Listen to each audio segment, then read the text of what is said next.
सच में ऐसा होता है। मेरा जहां आश्रम है उसी बगल में एक आदमी था, उसका नाम था मिश्री दास। उसका नाम क्या था? मिश्री दास। कहा मिश्री दास भगवान का भजन करते थे और उनका एक दुश्मन था। दुश्मन सोचता था कि मिश्री दास को मार देंगे। रात में एक दिन क्या किया, मिश्री दास को मारने के लिए आया। मिश्री दास भगवान का भजन करके सो रहे थे, मतलब सब कुछ को ढक करके।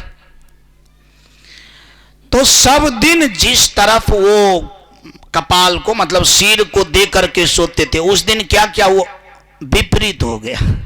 क्या किया वो? मतलब जैसे पूरब दिशा में सिर को करके रखते थे, तो उस दिन क्या किया वो पश्चिम दिशा में। वो बोले कि खाते खाते ऐसे मुंह हाथ धोए, भगवान का भजन करते करते सोचे कि इस बगल सिर देंगे और उसी बगल सिर दे करके नींद आई होगी, सो गया होगा। संजोगवश उसी दिन दुश्मन आ गया। दुश्मन को पता था कि सिर तो पूरब दिशा दे करके मिश्री दास सोता है। वो तलवार लेकर के आया था। वास्तव में सिर के भी तरफ से थोड़ा सा ऊंचा रहेगा ना, मान लिया जाए ये जो गर्दन है इधर सिर मालूम पड़ेगा ना कि इधर ऊंचा है। अब पैरों अगर ढका रहेगा तो पैरों बगल थोड़ा मालूम पड़ेगा कि ऊंचा है जी। अब देखिए वो दुश्मन जब आएगा तो वो तो तुरंत सोचेगा कि इसको काट करके भाग जाएंगे। मतलब उतना थोड़े ध्यान में लगाने लगेगा कि भाई वो तो सब दिन जानते हैं कि इधर माथा दे करके वो सोता है। बस तलवार दिया आया, भागा। वास्तव में मिश्री दास के गर्दन पर तो पड़ा नहीं, पड़ा तो ये क्या कहते हैं ये पैर पर पड़ा।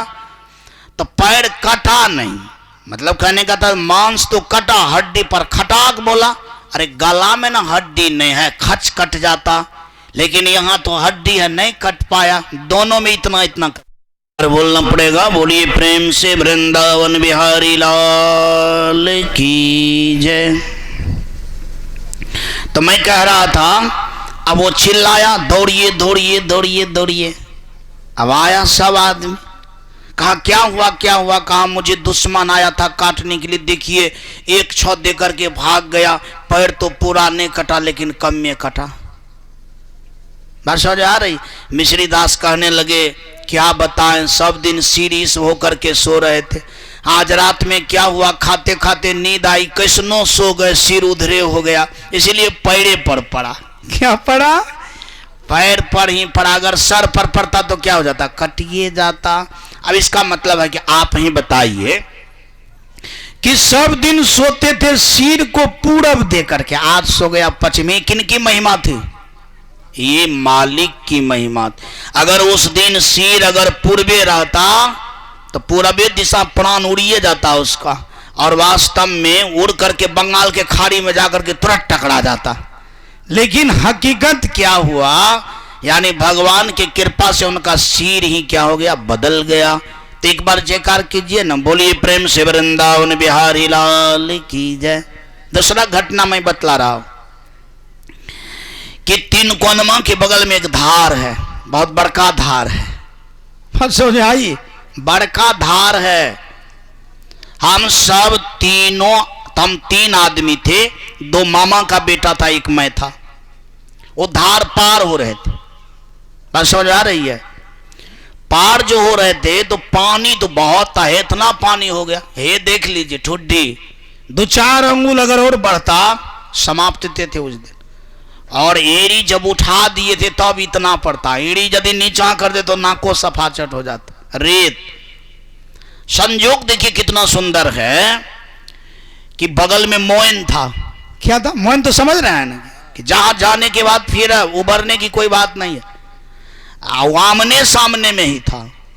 और जब पास गए तो तड़का तड़का। बात समझ आ रही है?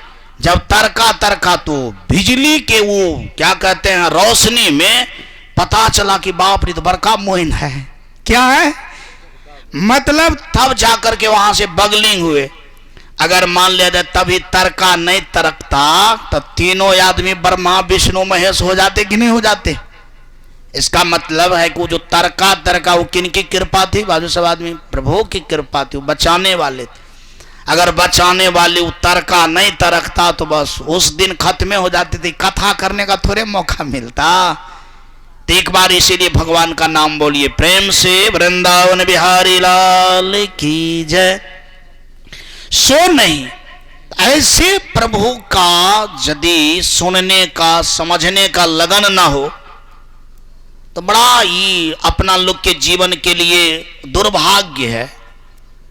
अब देखिए, राजा बहुत सुनने के लिए आतुर है, तब श्री सुखदेव मुनि सुनाने के लिए राजी हो गया। सुनाने के लिए तो राजी हुआ, लेकिन यानी कुछ सुनाने से पहले लोग कुछ ना कुछ बोलता है, नहीं बोलता है, बढ़िया खराब, बैठने के लिए उठने के लिए, बढ़िया से बैठिए सुना रहा हूं, कि फटाक सुनाने ही नहीं ना लगता है। सुनाने वाले पहले कुछ ना कुछ बोलता है। कितना सुंदर बात बोले, समज्ञ व्यवसिता बुद्धि अस्तवः राजर्षि सतम वासुदेव कथायाम ते अज्जाता नैष्ठी कीरति। कहा, राजन, मैं तुम्हारे स्वभाव को जब देखा तो पता चला कि तुमको भगवान से बहुत प्रीति है। क्या है? भगवान से बहुत प्रीति है। कहा, हाँ प्रभु, हमको भगवान से बहुत प्रीति है। तब एक बात और कहने लगे राजा, कहा कि देखिए ना, पेट में जब हम भगवान के मतलब माँ के पेट में जब थे, भगवान जो मुझे बचाया था, तो मां के पेटे में हम भगवान को देख लिए थे। और जब हम जन्म लिए तो वास्तव में उत्तर दक्षिण पूर्व पश्चिम खोजने लगे कि मेरा भगवान कहाँ है, मेरा भगवान। हाँ, तो हमारे दादा को बड़ा आश्चर्य हुआ, युधिष्ठिर महाराज को, क्योंकि हमारे पास तो बाप था नहीं, अब वंश के हम ही एक ठो थे। तो दादा को बड़ा आश्चर्य हुआ कि मेरा पोता जन्म लिया, उत्तर दक्षिण पूर्व पश्चिम ऊपर नीचा क्या देख रहा है? अरे जन्म लिया हुआ बच्चा तो रोता है, क्या करता है? रोता है। तो बहुत ज्ञानी पंडित जी सबको लाया था, विद्वान सबको, ज्योतिष सबको, पंडित जी सबको, क्योंकि राजा ही था तो फिर उनके पास में ना पंडित का कमी था ना ज्योतिष का कमी था। अपना लोग के यहाँ जब बाल बच्चा जन्म होता है तो तुरंत मांगने चांगने वाला आ जाता है ना। अब तो राजा था, सोचा कि जाएंगे तो बहुत कुछ देगा। तो आया तो युधिष्ठिर महाराज पूछे कि हमारा पोता जो है ऊपर नीचा उत्तर दक्षिण पूर्व पश्चिम क्यों देख रहा है, ये रोता क्यों नहीं है, इसका क्या कारण है? एक ज्योतिष बड़ा समझदार था, वो ज्योतिष ने कहा कि राजा साहब, आपका जो ये पोता है ना, पेटे में भगवान को देख लिया था, क्योंकि भगवान की कृपा से ही बचा। आई बाहर जब हुआ ना तो खोज रहा है कि वो भगवान किधर है, पूरब है कि पश्चिम है कि उत्तर है कि दक्षिण है, ऊपर है कि नीचा है। अब बताइए, इतना लगन जिनको होगा तो वो तो भगवान के साथ तो प्रीति होगा ही। तो वास्तव में सुखदेव मुनि से कहा कि हजूर, आप कह रहे हैं प्रीति, मैं तो भगवान के लिए मर मिट भी सकता हूं। तब सुखदेव मुनि बड़ा अच्छा से बोले, वासुदेव कथा प्रश्न पुरुषाम स्त्री न पुनाति वक्तारम प्रेक्षकम श्रोत्रियस्तत्व दशे फलम यथा। कहा कि भगवान का जो चर्चा करता है, क्या करता है? जो चर्चा करता है उसको भी पुण्य है। भगवान का जो चर्चा करता है, कथा करता है, उनको भी पुण्य है। कहा जो सुनता है भगवान के कथा को, उनको भी पुण्य है। कहा भगवान के विषय में जो पूछता है, यानी उनको भी पुण्य है। तो कितने आदमी हो गया? 3। कितना हो गया?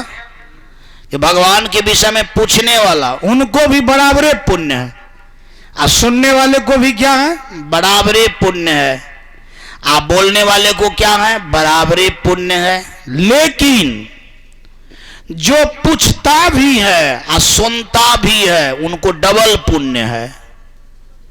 सुने, क्या बुझे? अरे मान लिया जाए कहने वाले को, सुनने वाले को, पूछने वाले को बराबर बराबर पुण्य है, और जो पूछ वो करता है प्लस सुन वो करता है, उनको डबल पुण्य हो गया। पूछने वाले का भी पुण्य और सुनने वाला भी पुण्य। लेकिन कहने वाले को तो ये क्या पुण्य है? केवल वो कहेगा, केवल क्या होगा? दो पुण्य का अधिकारी कौन सब है? आप लोग। दो पुण्य का अधिकारी कौन सब है? आप लोग। लेकिन आप लोग पूछिएगा तब ना, अब बिना पूछले सुनते हैं तो वो पुण्य आपका कटेल हो जाएगा। क्या हो जाएगा? वो पुण्य आपको नहीं मिलेगा, खाली सुनने वाला पुण्य मिलेगा। और एक बात जानिए, सुनने वाला भी पुण्य समूचा तब होता है जब बोल करके सुनता है। अब मान लिया जाए मैं कह रहा हूं, आप पूछवे नहीं किए, तो बिना पूछले न बोल रहा हूं, तो मर्जी तो आपका ही होगा। सुनने का होगा तो सुनिएगा, नहीं सुनने का होगा तो नहीं सुनिएगा। उतना ध्यान थोड़े लगेगा, क्योंकि आप तो पूछे नहीं है। तो मन होगा तो सुनिएगा, नहीं मन होगा तो नहीं सुनिएगा। लेकिन जो पूछ करके सुनता है, यानी उनको दोनों पुण्य समकस होता है, यानी सुनने वाला भी और पूछने वाला भी। राजा परीक्षित कितना पुण्य का अधिकारी है? दोनों, पूछने वाला भी और सुनने वाला भी।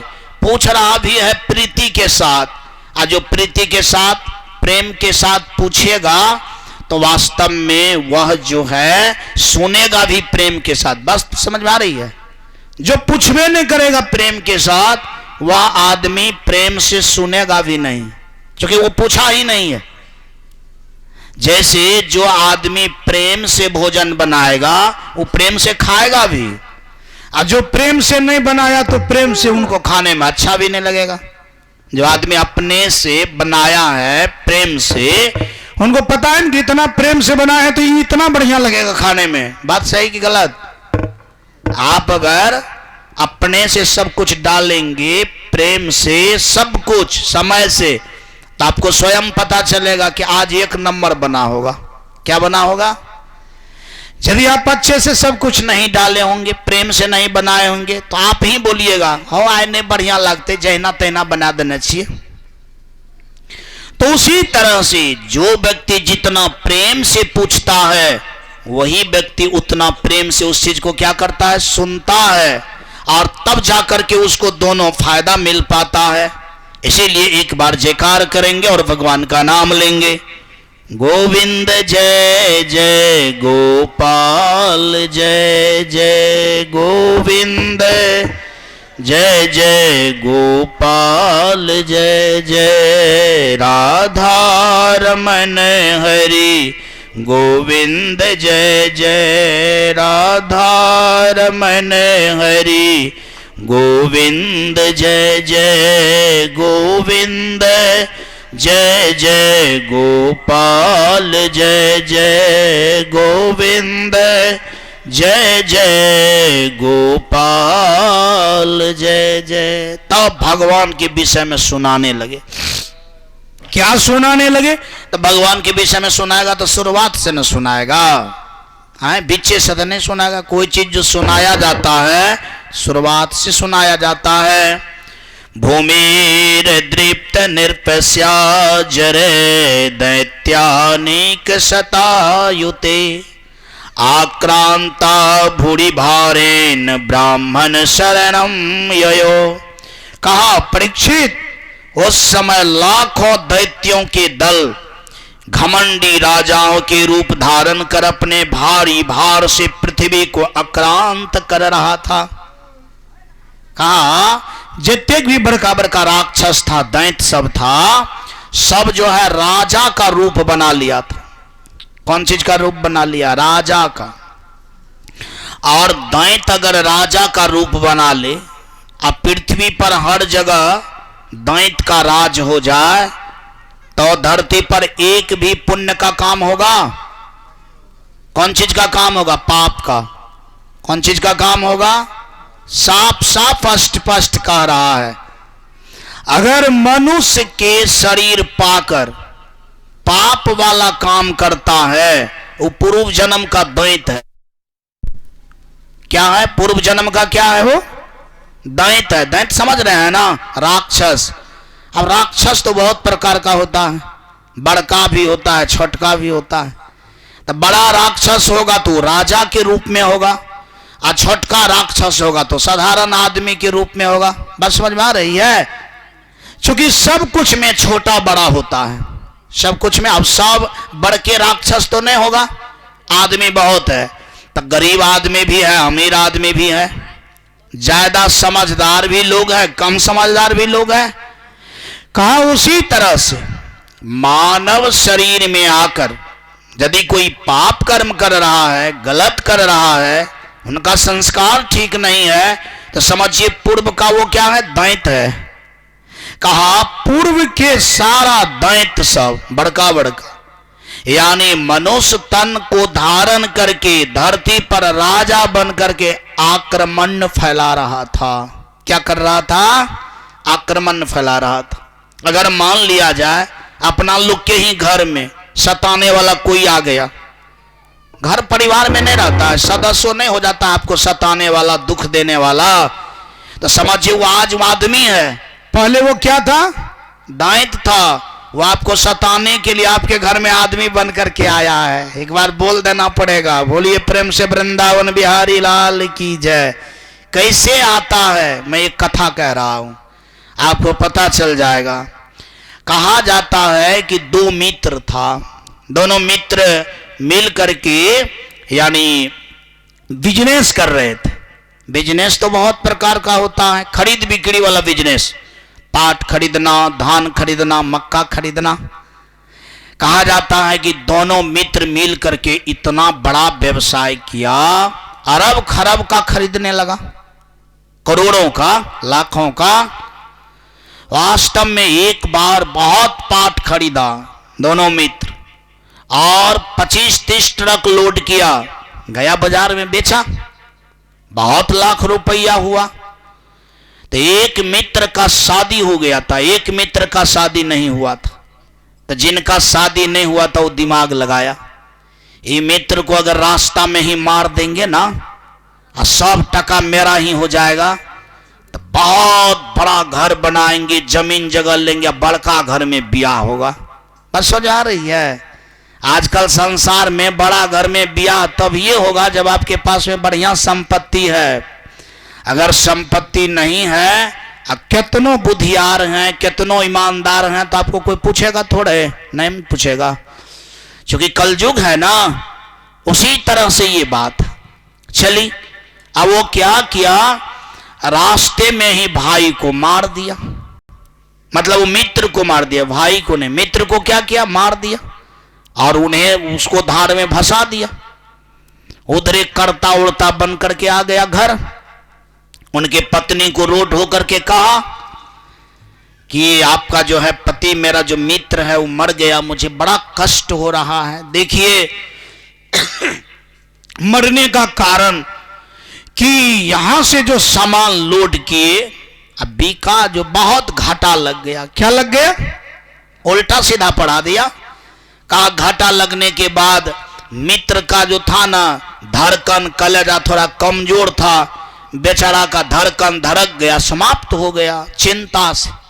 कौन चीज से? चिंता से। अब क्या करेंगे? घाटों लग गया था, उतना पाय कौड़ी नहीं था, बहुत प्रकार से बात खत्म हो गया, सब भरे तड़े में समाप्त हो गया, इतना डाउन चला गया मार्केट। सो नहीं तो उनको उधरे भाषा दिए, आया हूं, थोड़ा बहुत पाय कौड़ी है, ले लो तू भी, हम भी ले लेता हूं। अब उसकी पत्नी भोली भाली थी, समझ गई। लेकिन एक बात जाने, समझ तो गई, यहां तो आपने इधर उधर कर दिए, लेकिन भगवान तो सब कुछ देखता है। भगवान क्या करता है? हाँ, आप संसार के लोगों से ओझल हो सकते हैं, लेकिन भगवान के आंखों से ओझल होना क्या है? बड़ा मुश्किल है। भगवान और लोग में क्या अंतर है जानते हैं? लोग ऊपरी तो चीज को देखता है और भगवान ऊपर भीतर दोनों को देखता है। बस समझ आ रही है? अंतर हुआ ना। लोग केवल ऊपरी ठो की चीज को देखता है, भगवान ऊपर नीचा सबको देखता है। अपना लोग के पास में जो आंख है तो सब आदमी हमारे बात पर ध्यान दीजिए। आगे देख रहे हैं, पीछा में आप लोग देख रहे हैं कि क्या है। पीछा से कोई आदमी एक मुक्का मार देगा तो आपको पता चलेगा कि कौन मारा है नहीं मारा है। तो आदमी को केवल एक के बगल दिखलाई देता है। अब भगवान का मतलब होता है जिसको ऊपर नीचा पूरब पश्चिम उत्तर दक्षिण चारों बगल दिखलाई दे, उसे भगवान कहेंगे। तो वास्तव में भगवान तो सब कुछ देख रहा था। सच में धन संपत्ति ज्यादा हुआ, ब्याह शादी भी बढ़िया घर में हुआ। 1 साल के बाद एक बेटा हुआ। बेटा तो हुआ लेकिन बेमरिया हुआ। एक बार बोलना पड़ेगा, बोलिए प्रेम से वृंदावन बिहारी लाल की जय। बेमरिया बेटा जब हुआ तो उसका इलाज होना शुरू हुआ। टका पैसा का कोई कमी ही नहीं था। बड़ा से बड़ा हॉस्पिटल में इलाज करवाया। अंत में भारत के सब डॉक्टर रिफर कर दिया, कहा अमेरिका ले जाना पड़ेगा इसको। अमेरिका ले गया, अमेरिका में इलाज हुआ। तब तक में बच्चा 2 साल का हुआ। कै साल का? और अमेरिका में जो इलाज चला सब टका सट गया, सब जमीन जगह बिक गया। जब साफ निर्धन हो गया तब एक दिन पिताजी ने कहा कि तुम्हारा रोगो ठीक नहीं हुआ, सब संपत्तियों खत्म हो गया। ऐसी तरह से खिला रहे थे। बच्चा एक बार हंसा, बोला पिताजी आप हमको पहचान लीजिए, अब हम जा रहे हैं। कहा कि कहाँ जा रहे हो? कहा हम इस दुनिया से विदाई ले रहा हूं। कहा क्यों? कहा इसीलिए कि मैं आपका मित्र हूं। मैं आपका क्या हूं? जिस मित्र को आप ठगे थे, अब हमारा सब कुछ जो है ना पूरा हो गया, सूद ब्याज के दर से हम आपका ले लिए, इसीलिए अब हमारा कुछ आपके पास नहीं बचा, इसीलिए हम जा रहे हैं। समझ आ रही है? इतना कह करके चला गया और वास्तव में रोते रोते रोते माथा पीटते पीटते ये भी खत्म हो गया। एक बार बोल देना पड़ेगा, बोलिए प्रेम से वृंदावन बिहारी लाल की। मतलब अपना लोग के भी परिवार में अगर कोई आता है तो या तो वो सुख देने के लिए आता है या तो वो दुख देने के लिए आता है। वो आपके ही अनुसार आएगा। वही बात देखिए यहां पर आई है कि पहले जितना भी दैत्य था इस बार सब राजा बनकर के धरती पर आ गया। और धरती पर सब क्या कर रहा है? आक्रमण फैला रहा है, यानी गलत सलत कर रहा है, जीव को दुख दे रहा है, यानी सबका खून पीता है। आज भी देखिए खून पीने वाला कम नहीं है, रहता है दिल्ली में। उधरे से कौन सुइया भोंकता है, यहां का टका गायब हो जाता है। एक दिन हमारे मोबाइल से 5-6 हजार टका कट गया। बस समझ आ रही है? अब देखिए वो डाकू कितना करगर है, वो तो मच्छरों से करगर हो गया, नहीं हो गया? रात में मच्छर क्या करता है, वो अपना मुंह भोंकता है तो एक बूंद खून खींचता है। लेकिन ये मच्छर देखिए कितने करगर है कि मोबाइल में सूंघ घुसा दिया और वास्तव में यहां से टका काट लिया। बस समझ आ रही है? अब मैं एक बात सुना रहा हूं आपसे कि आपको जो डायरेक्ट भोंकता है अपना मुंह को तो उसको मच्छर कहते हैं, और जो रहता है दिल्ली में वहीं से मुंह भोंक देता है। बस समझ आ रही है? उनको कितना बड़ा मच्छर कहिएगा, यानी वही मच्छर का नाम है डेंगू मच्छर। क्या नाम है वजह से बोलो? हाँ, एक बार यदि डेंगू मच्छर काट लिया तो बस प्राणे लेकर के छोड़ेगा। और ऐसा ऐसा ही लोग डेंगू मच्छर बनता है। बस समझ आ रही है? तो सच में पूर्व जन्म होता है, सो तो आपको शास्त्र भी कह रहा है कि सारा दैत्य सब क्या हुआ, ही राजा बन गया, सबको जो है वो तबाह कर रहा। पृथ्वी जो थी यानी उनके भी कपार पर बहुत भार हो गया कि कहां से दैत्य भूत हमारा ही कपार पर चढ़ गया है। याद रहे, माथा पर यदि बढ़िया चीज रहता है तो सुकून होता है ना। लेकिन खराब चीज अगर चढ़ जाता है तो सुकून होता है? 2-4 तो सूड़ा अगर कपार में घुस जाए यदि बोले तो आपको परेशान कर देगा। क्या कर देगा? परेशान कर देगा। लेकिन इतना फूल का गुच्छा अगर माथा पर रखा रहता है तो परेशान करता है? वो बड़ा हल्का लगता है। आप भी सोचते हैं कि नहीं हमारा रंग रूप बड़ा अच्छा लगता होगा, क्योंकि कपार पर फूल का क्या है, बाजू सब आदमी गजरा है। लेकिन 2-4 तो अगर सूड़ा घुस जाता है तो बलाय कर देता है। यानी जब तक वो सूड़ा को या तो कखी से या नहीं तो